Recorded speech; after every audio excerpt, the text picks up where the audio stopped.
Hello everyone, Saha institutes of nuclear physics की तरफ से साइंटिस्ट एंड टेक्नीशियन की रिक्रूटमेंट की नोटिफिकेशन आउट हो चुकी है। तो एक बार देख लेते हैं कि क्या एजुकेशनल क्वालिफिकेशन होने वाली है, क्या आपकी एज लिमिट होने वाली है और कितना आपको मंथली सैलरी मिलने वाला है। तो Saha institute of nuclear physics की तरफ से डायरेक्ट रिक्रूटमेंट का नोटिफिकेशन आउट हो चुका है for scientific, technical and other categories. तो आइए एक बार देख लेते हैं कि साइंटिफिक कैटेगरी के लिए यहाँ पे क्या रिक्रूटमेंट किस डोमेन के लिए निकला है। तो साइंटिस्ट सी के लिए आपके पास 5 पोस्ट रहने वाली हैं। एज लिमिट जो आपकी रहने वाली है वो रहने वाली है 33 ईयर्स और जो आपको सैलरी मिलने वाली है वो मिलने वाली है एज पर 7th पे कमीशन, राइट। और आपके पास ये जो वैकेंसीज हैं वो रहने वाली है एक अनरिजर्व पीडब्ल्यूडी कैटेगरी, सारी अनरिजर्व पीडब्ल्यूडी कैटेगरी हैं। और साइंटिस्ट सी पोस्ट कोड इसके लिए 2 अनरिजर्व पीडब्ल्यूडी कैटेगरी रहने वाली है, ठीक है। उसके साथ साथ अगर हम टेक्निकल कैटेगरी में देखें तो साइंटिफिक बी में टोटल 8 पोस्ट हैं आपकी, ठीक है। टेक्नीशियन बी के लिए 18 पोस्ट हैं। साइंटिफिक बी के लिए जो आपकी एज लिमिट होनी चाहिए दैट इज 30 ईयर्स और जो आपको सैलरी मिलने वाला है that is as per 7th पे कमीशन बट लेवल 6 मिलने वाला है, ठीक है। टेक्नीशियन में जो आपकी एज लिमिट होनी चाहिए दैट इज 25 ईयर्स और जो आपको सैलरी मिलने वाली है वो मिलने वाली है लेवल 3 एज पर 7th पे कमीशन, ठीक है। अब इसके साथ साथ हम लोग एक बार देख लेते हैं कि एजुकेशनल क्वालिफिकेशन आपका क्या रहने वाला है इसमें, ठीक है। जो हमने ऊपर एज रिलैक्सेशन देखा उसमें अगर आप SC ST OBC PWD OBC ex serviceman या फिर डिपार्टमेंटल कैंडिडेट से बिलोंग करते हैं तो आपको एज रिलैक्सेशन मिलेगा एज पर दी गवर्नमेंट रूल, ठीक है।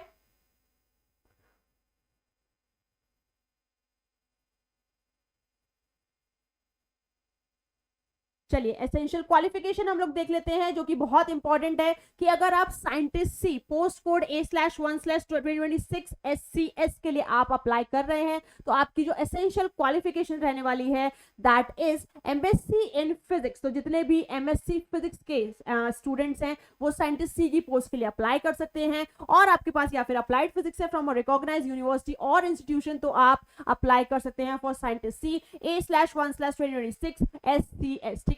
आपकी डिजायरेबल क्वालिफिकेशन क्या रहने वाली है कि आपको वर्किंग एक्सपीरियंस होना चाहिए एनालॉग और डिजिटल इलेक्ट्रॉनिक सर्किट्स में एंड फॉल्ट डीबगिंग में भी आपका एक्सपीरियंस होना चाहिए, हैंड्स ऑन एक्सपीरियंस होना चाहिए आपका मैकेनिकल डिजाइन एंड प्रोफिशिएंसी होनी चाहिए आपकी CAD एंड FEA सॉफ्टवेयर में। इसके साथ साथ अगर आपके पास गुड प्रोग्रामिंग स्किल्स हैं with C++, Python, MATLAB, LabVIEW etcetera तो भी आपको प्रेफरेंस दी जाएगी and strong organization and communication skills are preferable, ठीक है।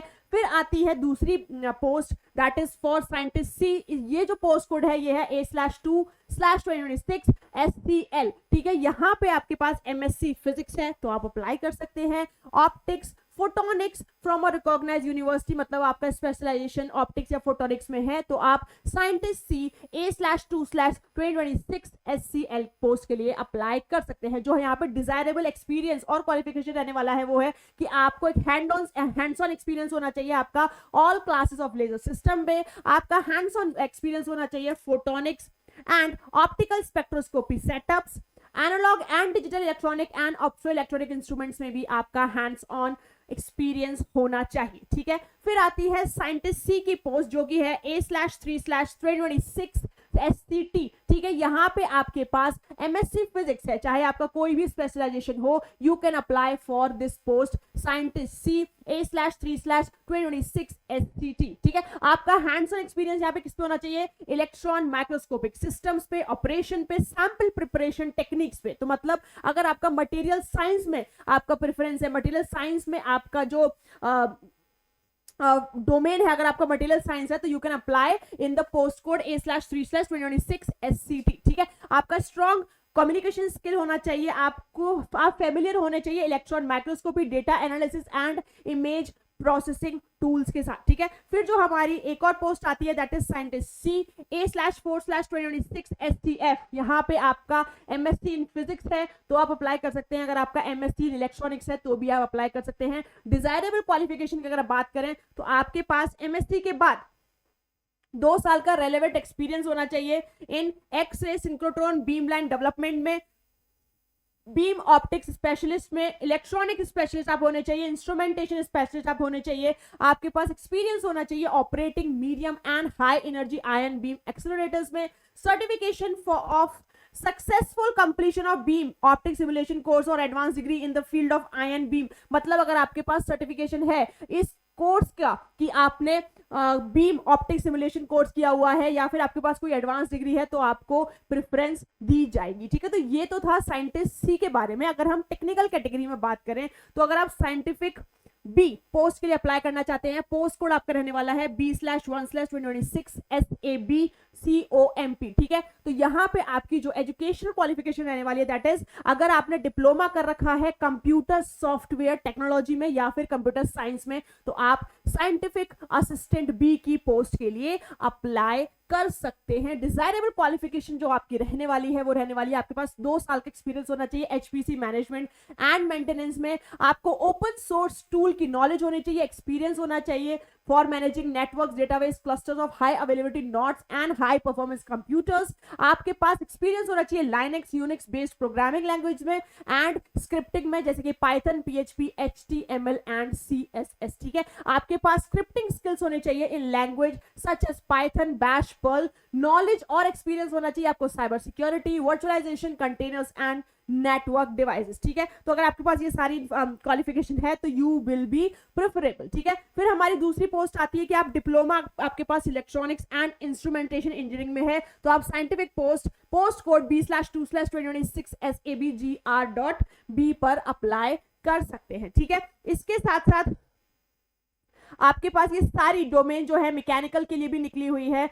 फिर आती है टेक्नीशियन बी जिसपे अगर आपके पास हायर सेकेंडरी सर्टिफिकेट है या फिर मतलब आप SSC पास हैं, ITI पास है, 3 इयर्स एक्सपीरियंस है आपके पास computer hardware and network maintenance का तो आप टेक्नीशियन बी में अप्लाई कर सकते हैं। जो आपकी पोस्ट कोड रहने वाली है वो रहने वाली है C/1/2026 TBCOMP। ठीक है, आपके 60% मार्क्स होने चाहिए SSC या HSC में with science and maths, experience होना चाहिए असेंबली ऑफ और disassembly of PCs, printers and peripherals and trouble shooting, LAN, wifi maintenance and setup. ठीक है, तो उसके साथ साथ टेक्नीशियन बी का जो दूसरा पोस्ट निकला है उसमें भी आपको यही क्वालिफिकेशन रिक्वायर्ड है। ठीक है, तो एक बार हम लोग इंपॉर्टेंस डेट देख लेंगे यहां पे कि इंपॉर्टेंस डेट क्या क्या रहने वाली हैं और आप कैसे अप्लाई कर सकते हैं।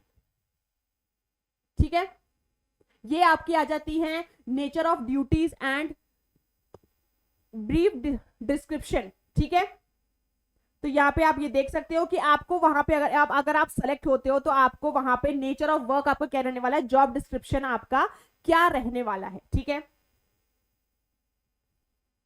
सिलेक्शन प्रोसीजर क्या रहने वाला है, तो जितने भी साइंटिस्ट सी की पोस्ट के लिए अप्लाई करेंगे, जितने भी MSc फिजिक्स या MSc इलेक्ट्रॉनिक्स के बच्चे होंगे उनका सिलेक्शन प्रोसीजर क्या रहने वाला है कि जो भी शॉर्टलिस्टेड कैंडिडेट होंगे उनके इंटरव्यू के लिए बुलाया जाएगा। रिटन टेस्ट होगा जो कि क्वालिफाइंग मतलब आपका सिर्फ आप क्वालिफाई करो और आप इंटरव्यू के लिए बुलाया जाएगा। जो फाइनल लिस्ट प्रिपेयर होगी वो प्रिपेयर होगी as per the marks obtain in the in person interview only. मतलब जो आपका एग्जाम होने वाला है that is for interview purpose only. जब आपका एग्जाम हो जाएगा अगर आप उसमें क्वालिफाई करते हो तो आपको इंटरव्यू के लिए बुलाया जाएगा, लेकिन जो फाइनल लिस्ट बनेगी वो आपका इंटरव्यू बेसिस ही यहां पर होगी for the post of scientist C. Scientific assistant की अगर हम बात करें तो यहाँ पे दो फेज होने वाले हैं। पहला फेज होने वाला है written test and second phase होने वाला है आपका test trade test for the candidate who qualify the written test. ठीक है, तो जितने भी साइंटिफिक असिस्टेंट बी के लिए अप्लाई करेंगे पहले उन्हें रिटन टेस्ट क्वालिफाई करना पड़ेगा, then you have to qualify phase second. अब जो फाइनल मेरिट आपकी बनने वाली है वो आपके फेज सेकंड में जितने मार्क्स आए हैं उस पर बनने वाली है। ठीक है,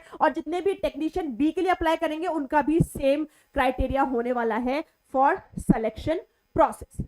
ठीक है, ठीक है, एप्लीकेशन फीस आपकी 500 लगने वाली है for the post of scientist C and आपकी 300 लगने वाली है फॉर द अदर पोस्ट। आप कैसे यहाँ पर अप्लाई कर सकते हैं, तो जितने भी कैंडिडेट्स को यहाँ पे अप्लाई करना है you have to apply online only. और कहां पर जाके आपको अवेलेबल होगा, इस लिंक पर जाकर आप ऑनलाइन अप्लाई कर सकते हैं। ठीक है, ठीक है। सारे डॉक्यूमेंट्स आपको लगाने हैं, एजुकेशनल डॉक्यूमेंट्स लगाने हैं, आपको आईडी प्रूफ अपना सब लगाना है, अगर आप कहीं पर काम करते हैं तो आपको एनओसी लगाना है, और after submitting the online application आप the applicant should save the completed online application as a PDF, और पीडीएफ जो है वो आप ईमेल करोगे अपने सारे डॉक्यूमेंट्स के साथ, और सारे डॉक्यूमेंट्स की सिंगल पीडीएफ फाइल बनेगी, एंड देन आपको वो रीनेम करनी है आपके पोस्ट कोड और एप्लीकेशन नंबर में। ठीक है, पोस्ट कोड आपको दिया हुआ है पीडीएफ में जो भी है, जैसे कि SC/A/2026 CAB, और अपना एप्लीकेशन नंबर जो भी आपका जनरेट होगा जब आप एप्लीकेशन फॉर्म भरोगे, तो उसको आपको फाइल को रीनेम करना है, और इस मेल पर आपको मेल कर देना है recruit.staff@saha.ac.in। ठीक है,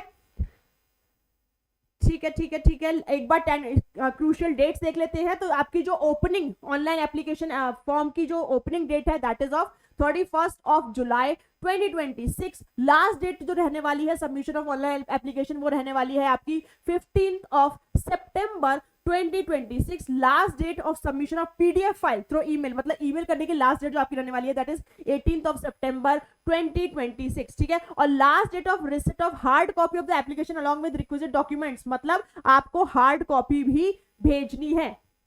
ठीक है, उसकी जो लास्ट डेट रहने वाली है दैट इज 29 सितंबर 2026। ठीक है, तो आप जितने भी बच्चे हैं एमएससी फिजिक्स कर रहे हैं, if you want to apply for scientist C post, तो आप इसकी Saha institute of nuclear physics की वेबसाइट पे जाके अप्लाई कर सकते हैं। कोई और इन्फॉर्मेशन आपको चाहिए तो आप कमेंट बॉक्स में लिख सकते हैं। Thank you so much.